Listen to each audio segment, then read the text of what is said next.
taking a look at yet another weapons laser. This one is the Crimson Trace for the Glock 23 in this case. Just so that it's more comfortable in my hand, I'm going to put the magazine back in, but of course it's unloaded. So I don't have the box or anything from this one. This is one that I got at a local gun shop. Best thing about buying guns and selling guns is, like a lot of things, they're useful once you don't like them anymore.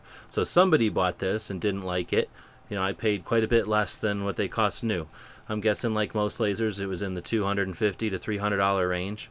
But I didn't pay anywhere near that because it's used and it doesn't have a box or anything. I don't care, it works fine, and I don't need the box.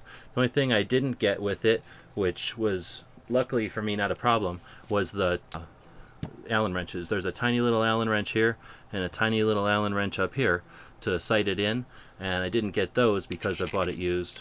But again, big deal. I had them from other Crimson Trace lasers that I have, so I was able to get along no problem. So in any case, I don't have all the box and everything to show you, but it's a fairly straightforward item here. You don't need to necessarily be a Glock armorer to install this one. It's not like the guide rod lasers, which are actually a lot more difficult to install. I'm going to go ahead and just quickly disassemble this one. You don't necessarily need to disassemble this one to install it. I just figure it might be a little bit easier. There's nothing to it. There's this pin on the back of a Glock, and there, you pop that pin out with the Glock tool, and this pin comes out, and you put the laser on, which is basically a hard rubber, hard polymer, I guess, polyurethane maybe.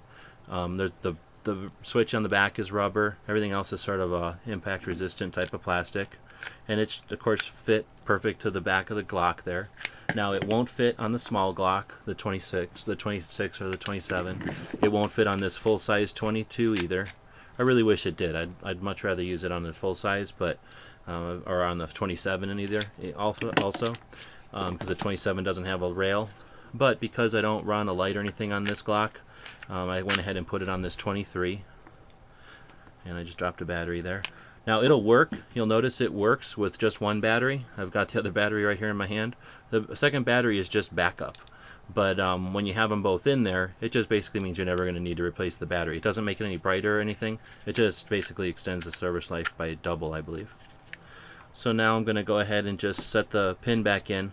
It comes with its own pin because the grip's just a hair bigger than the grip by itself. So I do have the original pin in a drawer somewhere. This one's just a bit longer, and that's what holds the grip to the gun, is just that oversized pin. In other words, it's sticking out just a little bit to the left and a little bit to the right to hold on to the grip.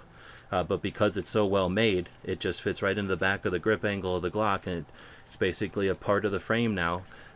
Never had any problems with it. I pull on it all the time accidentally. That's my big complaint. I'm going to put the slide back on here.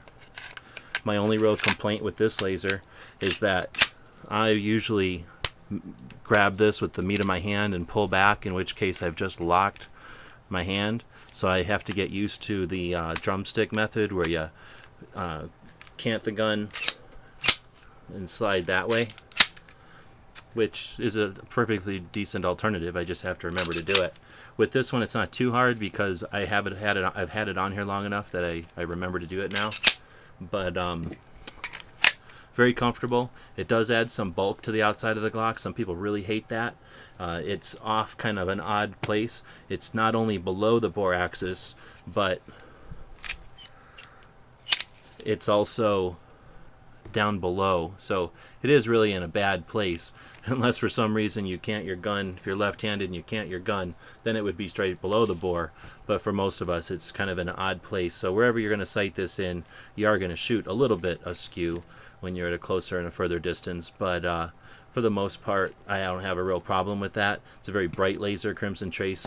You know, makes great durable lasers. It's going to last me a long time. I'm totally comfortable, you know, dropping this. I don't think I'd drop it from concrete, even though I got it kind of cheap. Not interested in just breaking it or giving it a stress test. But as far as lasers go, I'm really impressed with it. It works with most holsters because it's up out of the way in the back. It totally lets you deal with your sights however you want. And if you wanted to run a light with this one, for example, this Surefire, no problem running the light because it's back here and it's out of the way. And that's actually kind of neat. I've shown it in some other videos. When I do run this particular setup, The DG switch, the remote switch for the light, allows me to operate the light here. The laser's being operated here. My finger can stay off the trigger, and I can operate both the laser or the light intermittently or together without touching that trigger ever, and without needing a second hand on the gun. So this is really, in my opinion, maybe not the ideal home defense gun. I think my ideal home defense gun would be one size larger in the Glock 22 with the same light and some sort of a laser.